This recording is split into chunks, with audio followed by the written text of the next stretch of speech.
Hi everyone, welcome back to another NFL team preview.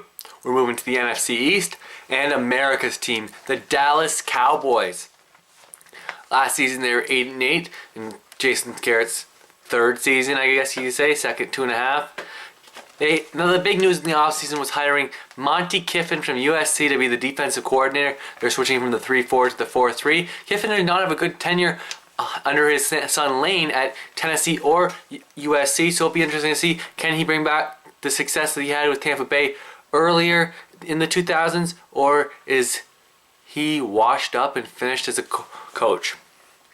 We look at quarterback, where the big question will always be Tony Romo. How good is he? Where is he going? Can he limit his turnovers? He signed a huge extension, and with that, Jerry Jones and the rest of the Cowboy fans are expecting Super Bowl of bust, as they do every year.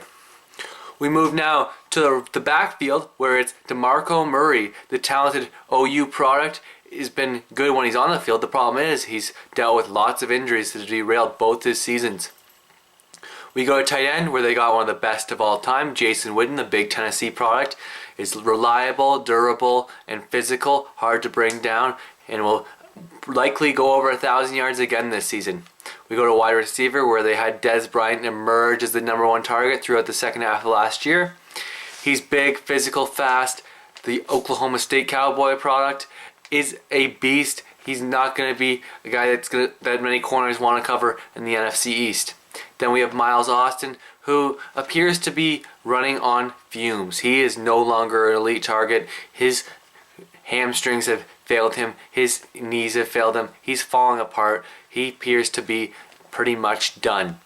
We go down to a player that they drafted in the third round, a guy I like out of Baylor, Terrence Williams. He was one of RG3's favorite targets his junior season. His senior season, he had a monster season with Nick Florence running the Baylor offense. And then we go to their fourth wide receiver, their return man, Dwayne Harris. He's not going to make many plays on offense, but he will be a factor in the return game. The offensive line, it's anchored by left tackle Tyrone Smith. He's only 22 years old and already in his third season. The USC product has struggled at times, but he's got a boatload of potential. I'd be very high on him if I'm a Cowboys fan. You go across from him, and you got questions on the right side, starting with Doug Free, the former left tackle who got a big money contract after 1 year. He struggled with penalties, giving up sacks, pressures, hits. He has not been good. He's going to be cut soon. And then next to him, they got Mackenzie Bordeaux, who's never going to be a guy that's going to fool you for an all-pro. He's a fringe starter.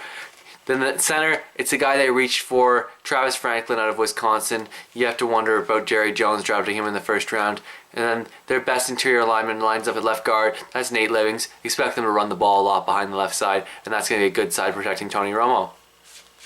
Move to the defensive end, where again the big questions are, how well do Anthony Spencer and DeMarcus Ware move from outside linebacker to defensive end? I like Spencer to have the quicker adjustment of the two, but I think at the end Ware will continue to be the better player. Let's move to tackle, where it's Jason Hatcher and Nick Hayden. Hayden's only got 13 career starts, so you don't know what you're going to get from him over a full 16-game season. And then Jason Hatcher, I think, will improve in a 4-3 as a pass rusher. He could, but I don't like that interior line. I like it on the outside more. The linebackers could be in for huge years.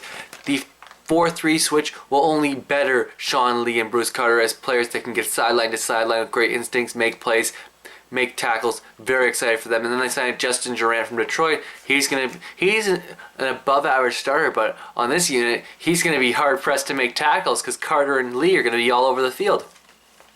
In the secondary, they gave big money to Brandon Carr a few years ago, and it hasn't paid off. He hasn't been as good as he was in Kansas City. Then they drafted Mo Claiborne in the top 10 a few years ago. He's starting, but he struggled at times last year. We look at their slot corner, Orlando Scandrick, who's a good slot corner, but he's overpaid, and he's not really the guy you want committing so much money to in the cap system. We go to safety, where it is the weakness of the defense. Barry Church and Will Allen, these guys should not be starting. The Cowboys are going to be susceptible to deep passes to Victor Cruz from RG3. It's going to be a long season for the Cowboys and their deep pass defense.